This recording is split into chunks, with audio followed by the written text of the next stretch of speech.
The Ontario government saying today it is spending an extra $1.4 billion to connect more people to primary health care. The announcement comes 2 days before Premier Ford is set to call a snap election, and it has opposition leaders questioning the timing. Queen's Park reporter Lorena Redicop has more. A progress report on fixing the family doctor shortage 2 days before the coming election call. We'll connect 2 million more people to family doctors, nurse practitioners, and primary care teams by the year 2029. The government says in the first year, another 300,000 people will be connected to primary care, 500,000 the year after that, 600,000 more people the following 2 years, adding up to 2 million. The health minister denies this is a campaign promise. The plan is in place, that work will continue, and we now have that opportunity to build that excitement. The government has come under fire for the lack of family doctors. Earlier this month, more than 1,000 people waited in the cold when a new family doctor in Walkerton was accepting patients. Philpott is a former federal Liberal health minister. Asked if she was being used by the PC government so close to the election. There's nothing political about the work that is going on here. It is a plan to make sure that everyone will have access to primary care. Today's announcement also echoes a campaign promise by the Liberals. To ensure that every single Ontarian has a family doctor within 4 years. Bonnie Crombie's reaction today? Great that they hired on Jane Philpott. I hope they follow her recommendations. But don't you think they've had 7 years to act? 7 years that have been squandered? The NDP leader was out making her first campaign promise, part of a plan to try to reduce gridlock. We're going to take the tolls off the 407 within the first 100 days of our government. She says she'd axe the tolls for truckers on her first day as premier. Her response to the Ford government's promise today to improve primary care? Doug Ford and the Conservatives have made the problem worse, not better. And now, at the last minute, as they're heading into another election, an early snap election, and they're afraid, they're starting to make more promises that they'll never deliver on. The healthcare update is one of a flurry of government announcements today, with more on the way tomorrow. Also tomorrow, the Premier will visit the Lieutenant Governor, asking her to dissolve the legislature. It's one of the final steps before the early election campaign officially kicks off on Wednesday. Lorena Redicop, CBC News, Toronto. Ontario's Labour leaders are calling on the Premier to establish a tariff task force amid tensions with the U.S., saying it would safeguard thousands of Ontario jobs, adding this should be the priority, not an election. Moving the public service literally into caretaking mode means there will be no new provincial initiatives during the writ period. Instead of working with the opposition parties to face this existential threat together, as they've already committed to doing, Doug Ford will instead waste these precious days attacking them on the campaign trail. The Premier's rationale for calling an election is patently ridiculous. They also want the Premier to develop a unified strategy to, quote, confront the economic and social impacts of the U.S.-imposed tariffs. Labour leaders say failure to act will leave communities to bear the brunt of addressing other urgent issues affecting the labour force. Toronto City Council has declared food insecurity an emergency in the city. The unprecedented move comes at a time when 1 in 10 residents are relying on food banks. Tyler Cheese has more on what this announcement means. Torontonians are struggling. Groceries are more expensive, and for many, life is just not very affordable. Mayor Olivia Chow visited Islington Junior Middle School to oversee the school's student nutrition program, which has been running for 10 years. This morning, 757 students here at Islington Junior will get a mid-morning meal of cheese and crackers and strawberries, fresh strawberries. These children would be focusing on learning, not their grumbling tummies. It's the type of program she wants to see more of to help address the growing issue of food insecurity. In a motion approved by Council, food insecurity has been officially declared an emergency in the City of Toronto. The city will now integrate the declaration into its poverty reduction strategy, food charter, and school food program. It's a move advocates say is necessary. If there were 1 in 10 Torontonians without hydro or 1 in 10 that were affected by a flood, we would declare a state of emergency and we would do something about it. We would take concrete action. He's hopeful that such a declaration will force all levels of government to take the issue seriously and act accordingly. There were calls to both the province and the feds, who have jurisdictional responsibility over things like the Canada Disability Benefit, over a national housing strategy, and it called on them to implement their poverty reduction strategies, which are failing. And that's why we see as many people as we do here at the Daily Bread. Alongside the declaration, the mayor's motion also pledges a $6 million boost to the city's school food program. She's also calling for immediate funding from the province to expand its program to ensure that all schools and their students are covered. Not every school has a food program. Too many tummies are still empty and grumbling. In an email provided to CBC Toronto, the Ministry of Children, Community and Social Services outlined investments into school programs, including more than $28 million a year in its student nutrition program and nearly $4.5 million a year in the First Nations student nutrition program. The ministry says the federal government also recently invested an additional $108.5 million over the next 3 years for the programs. Tyler Cheese, CBC News, Toronto. Signal issues once again caused slowdowns on the Line 1 subway this morning. A motion put forward at City Hall today is asking for more transparency from the transit service when it comes to what's causing the delays. This motion directs the TTC to investigate the root causes of service delays, like signal issues and track maintenance, improve communication with riders during disruptions so that you're not left in the dark when things go wrong, make shuttle buses more efficient, and explore priority service lanes to provide reliable alternatives during subway interruptions. The TTC has experienced numerous issues in recent months that cause major delays. This includes vehicle bunching that's impacted streetcar and buses, and broken power rails and oil leaks that's brought subway service to a halt for hours. Ontario's push to expand the sale of beer will cost more than originally promised. The province's financial watchdog revealed today an estimated figure roughly 3 times more than the amount presented by the Ford government. Arlene Harrison has more. Choice and convenience now at a store near you. A promise Premier Doug Ford made on the 2018 campaign trail finally came to fruition last fall when beer cans started to fill the shelves of convenience stores, a move that came ahead of schedule because the province broke a contract between Ontario and the brewers who own the beer store. Had the marketplace expanded in 2026, it would have cost the province $817 million. The decision to accelerate expansion to begin in 2024 resulted in a $612 million increase in costs. When Ford announced he'd be speeding up the expansion, the province said it'd have to pay the beer store $225 million to keep stores open. Now, the FAO estimates the cost of accelerating the plan could be up to $612 million, nearly 3 times the original amount, an increase driven by lower tax revenue and reduced LCBO revenue. In total, the FAO estimates the whole program will cost the province about $1.4 billion by 2030. This should never have happened. This is another waste of money. Cheers to choice. The report on Ford's old election promise came as a new campaign is days away, and his opponents were ready. It's a bad deal for Ontarians. Doug Ford likes to pretend like he's some great negotiator, and he obviously can't get a good deal done. But some are on Ford's side. The National Convenience Store Council says the move has been a game changer for stores. Its president saying, quote, "The report ignores the research about the impact of expansion on job creation and additional taxation into the provincial coffers."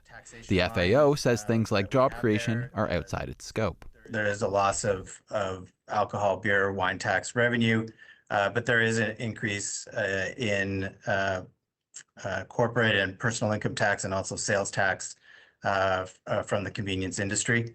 So that is accounted for in our report. In light of the report, the Finance Ministry is defending the move, saying it's delivering on its promise to expand the sale of alcohol throughout Ontario, and that any forecasted decrease in tax revenue is deliberate as the province works to bring down costs for consumers. Appearing to be fully in election campaign mode, the ministerial spokesperson also said Bonnie Crombie wants to increase taxes on beer and wine, something she denied this morning. Lane Harrison, CBC News, Toronto. The federal government says the Pickering lands will not be used for a future airport site, something long planned but largely undesired by the community.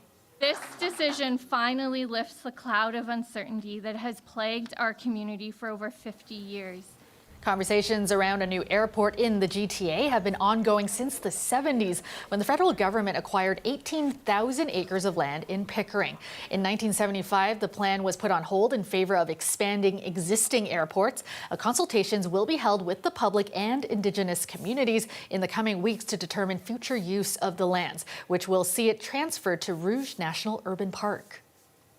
Toronto police have opened a community hub inside Fairview Mall in North York. While it's not there because of the recent surge in jewelry store robberies, there is hope it will act as a deterrent. Ali Chiasson reports. This police presence at Fairview Mall isn't anything to worry about. In fact, it's a meet and greet with the Toronto police, who have debuted a new community hub at the mall.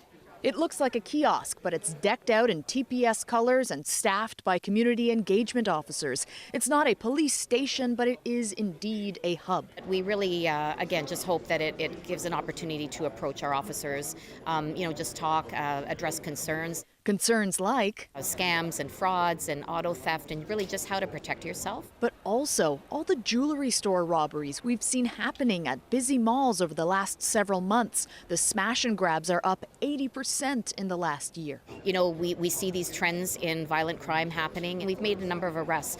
While the community hub was in the works prior to the sharp rise in jewelry store robberies, there is hope that it could act as a deterrent.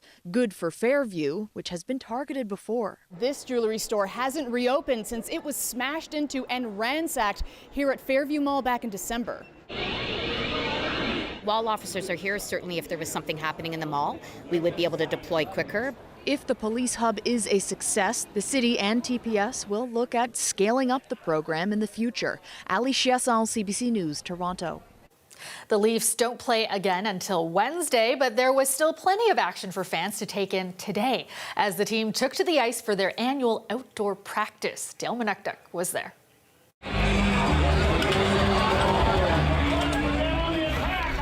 The good old hockey game was played in the great outdoors today. Hundreds of fans came to the Prince of Wales rink in Etobicoke for the Buds' annual outdoor practice. They got patches pressed on jerseys, practiced their deke, and snapped photos in the standalone dressing room. This is a great experience. I used to play at this rink many, many years ago, so it's really, coming back full circle for me. Well, I live in the community. I'm a big fan, and it makes them really accessible. It's just fun to be part of the Leafs Nation. Like, everybody's here for the same thing.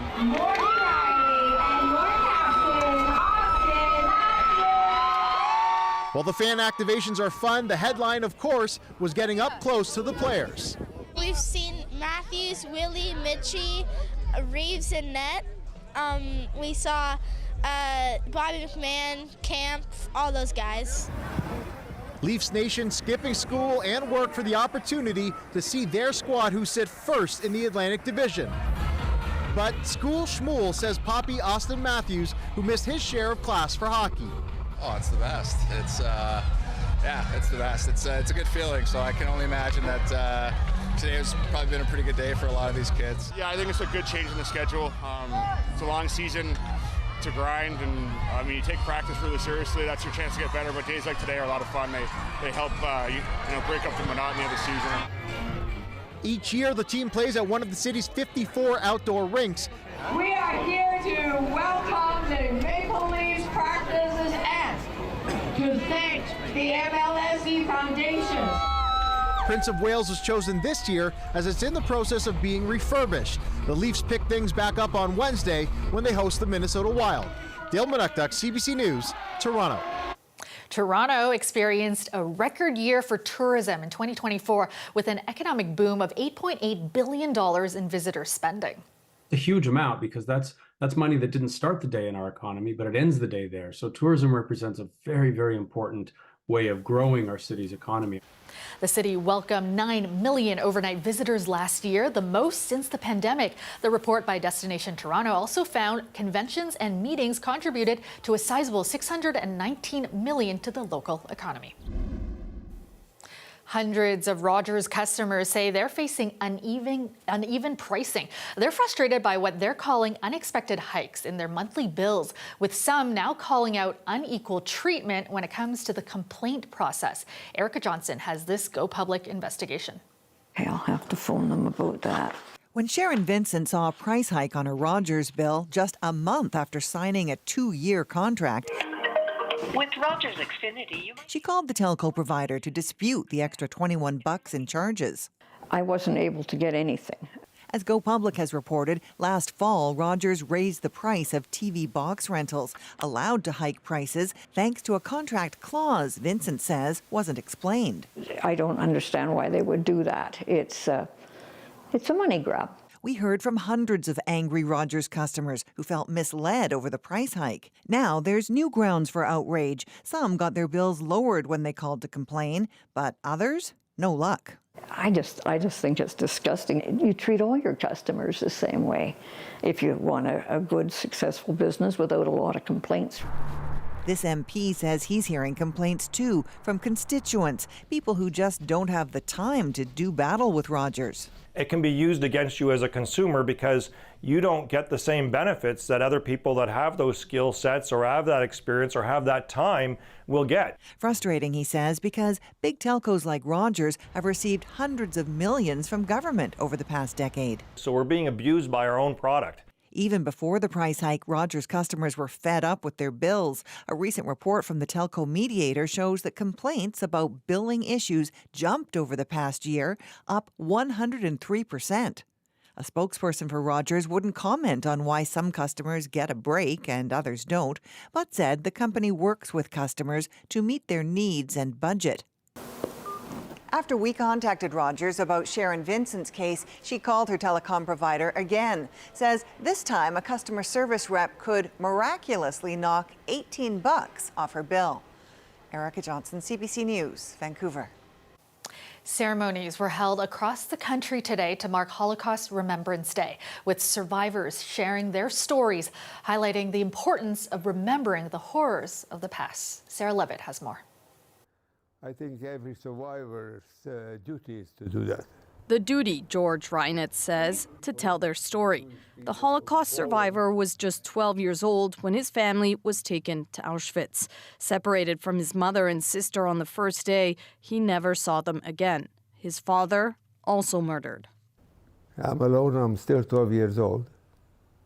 Now 93, the Montrealer has spent much of his life sharing accounts of his ordeal in the concentration camp and of all he lost. And I think it's more important today than ever, because there's still a hate and racism, and I never thought it's going to come back.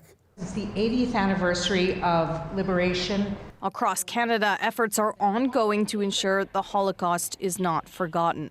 A group of grade 6 students take in testimony from the daughter of a Holocaust survivor. My dad was number 71572, my grandfather number 71595. And from that point forward, they were no longer a human being with an individual name and identity. They were simply a number in the Nazi regime. Words that stick for some. People in the world, even though you didn't do anything to hurt anybody else, some people are just so ruthless that they don't care. It's important to learn so we can learn from our mistakes. There has been a lot of hate in the world recently, which is not good. So we have to learn more to love each other. Something on display by those who braved the cold at the National Holocaust Monument in Ottawa. Together, let us build the world where Auschwitz remains only a historical symbol and not a returning reality. A prayer for peace, as important now as it was 80 years ago. Sarah Levitt, CBC News, Montreal.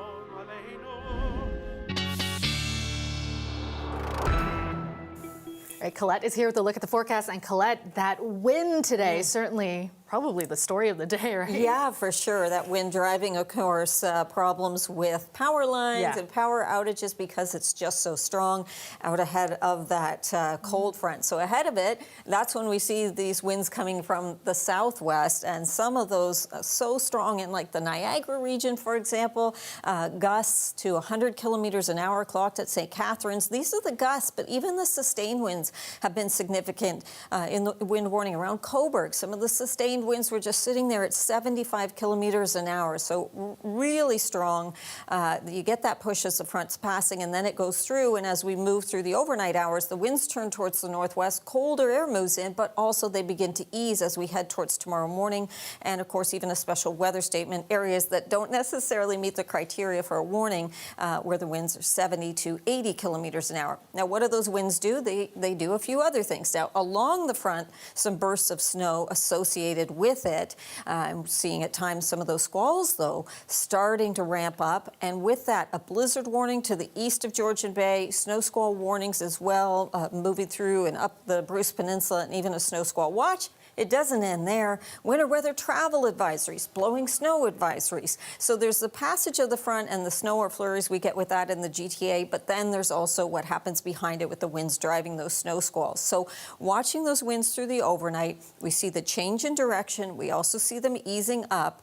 Something of note, though, is that later in the day tomorrow, they will not be as strong as what they are through this evening and to what we've been experiencing today, but they are going to get strong again as yet another system moves in. So we get this first one going through, maybe a dusting to a few centimeters through the GTA and back towards southwestern Ontario, much more significant elsewhere, but then we have to bring in the second player that comes in tomorrow. Now, for Toronto, think kind of timeline 4 or 5 o'clock till about 11, so the height of it, and we will get more than just a dusting with this one as that pushes through. It will improve with just flurries into Wednesday, but we're talking about snowfall amounts of, that's just for tonight. Now let's add this next one in.